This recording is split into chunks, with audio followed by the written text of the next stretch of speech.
While the world has moved on from the COVID pandemic after 2 long agonizing years, thanks to vaccines, the COVID cases have come down globally. But China is continuing to fight the virus with a vengeance.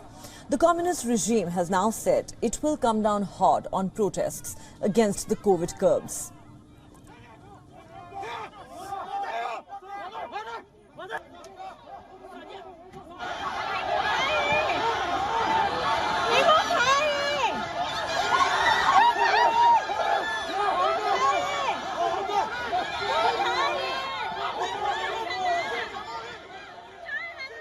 China's top security body has called for a crackdown on what it calls hostile forces. The country is witnessing a rare wave of sweeping protests in major cities. Chinese citizens are openly opposing COVID lockdowns. Coming out on the streets, they are demanding greater political freedoms.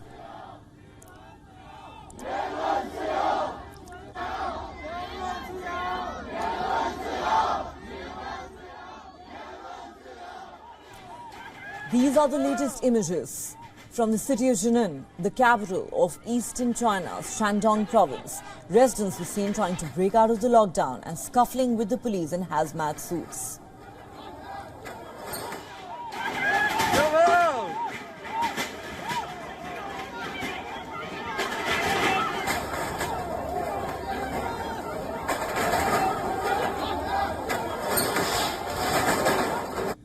The protests peaked during the weekend, but now Chinese forces have managed to crush the dissent. There is heavy police presence in several cities across China.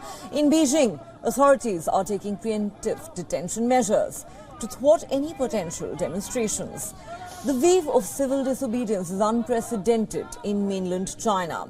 The frustration is mounting over the zero COVID policy, nearly 3 years into the pandemic. The COVID measures are also exacting a heavy toll on the world's second largest economy. People are angry because the COVID curbs are restricting their movement, which is affecting their lives and livelihoods, and these seem to be unending. The protests magnify what has been a mounting predicament for President Xi Jinping. How to walk back from a policy that was initially a point of pride but is now a growing liability. China has refused to import and use foreign-made vaccines. It is relying entirely on its domestic vaccines. But there are serious doubts about the efficacy of Chinese vaccines. The daily COVID cases in China are presently in the region of 40,000. Now, this is far less than the cases being reported in other countries. Yet, Beijing is alarmed and clamping down hard. So what is it that the Communist Party fears? Eventually, China will have to ease the COVID curbs, and that would lead to a surge as witnessed in other countries.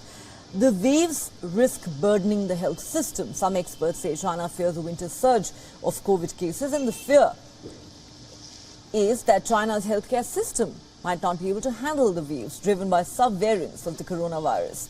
Remember, China is the world's most populous country, but in terms of healthcare infrastructure, it lags behind even some Asian countries. China has fewer than 5 critical care beds per 100,000 people, compared to almost 30 in Taiwan and more than 10 in South Korea and Thailand. Global health experts are unanimous that zero COVID is unsustainable in the long term. China's hardline virus strategy is stoking public frustration. People are growing weary of snap lockdowns, lengthy quarantines and mass testing campaigns. The economy, which is so dear to Xi Jinping, is taking a massive hit. There are fears that the economic hit for China will be greater than initially expected. So the big question is, how long can China stick to its zero COVID policy?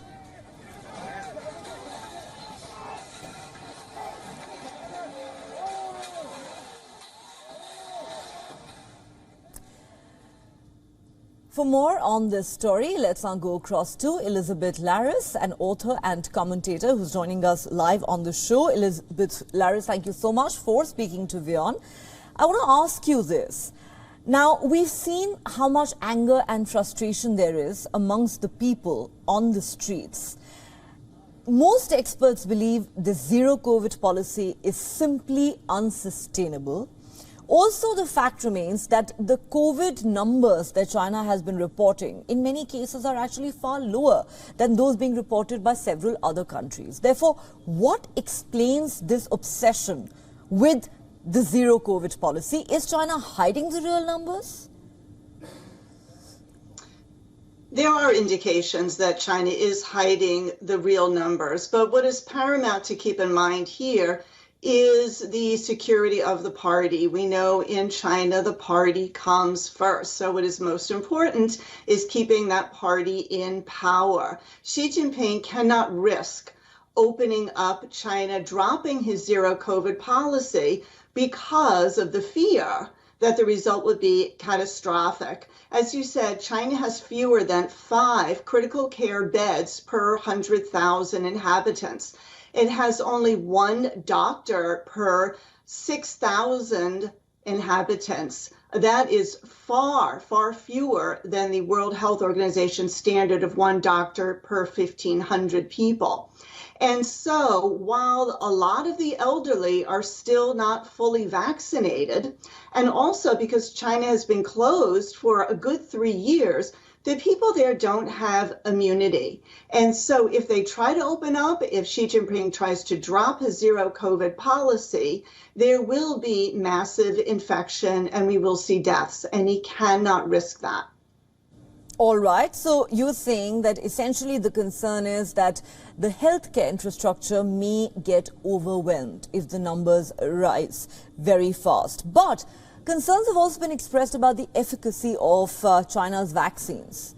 And China stubbornly refuses to use foreign-made vaccines. Now, is that something that China needs to show greater flexibility over?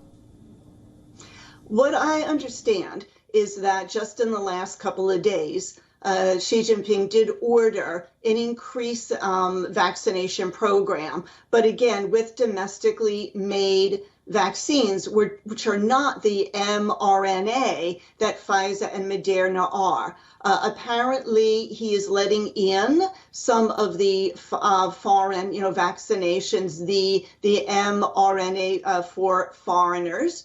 But it's not yet available to the population. And that, again, is a point of pride. And so China does need to, in some face-saving manner, say, we're going to gradually allow some of these foreign vaccines in, perhaps in like a staged process. China also needs more doctors. We saw back in 200 that China can build a hospital, a critical care hospital, in 5 to 7 days. But it's another thing to staff the hospital. So it would be prudent for China to recruit doctors from other countries. I have no evidence that he will do that, but I would think that that would also be a good measure. Final question, Elizabeth Laris, before we let you go. Talking about matters of pride, something you just referred to, the economy has also been a matter of pride for China and Xi Jinping. This is, after all, the second largest economy in the world, which has taken a huge hit because of China's zero COVID policy. In the long term, would the Communist Party not be concerned about the toll that these curbs are taking on the country's economy? Yes, the Communist Party has really painted itself into a corner. There's no good way out of this. I anticipate that Xi Jinping will keep a zero COVID policy into the spring, because if he relaxes it now, going into flu season, other respiratory issues, the Gobi Desert winds and dust storms will begin in March and in April. So that's a huge problem. So I think that it will continue, and the economy will suffer. But it appears that Xi Jinping is making that decision, that we will have to suffer now to get through this COVID epidemic that is just not going away. Well, it certainly is a catch-22 situation for China. Just how is the Communist Party regime going to deal with it? How is Xi Jinping going to deal with these multiple challenges? We'll have to wait and see. Elizabeth Laris, thanks so much for speaking to WION.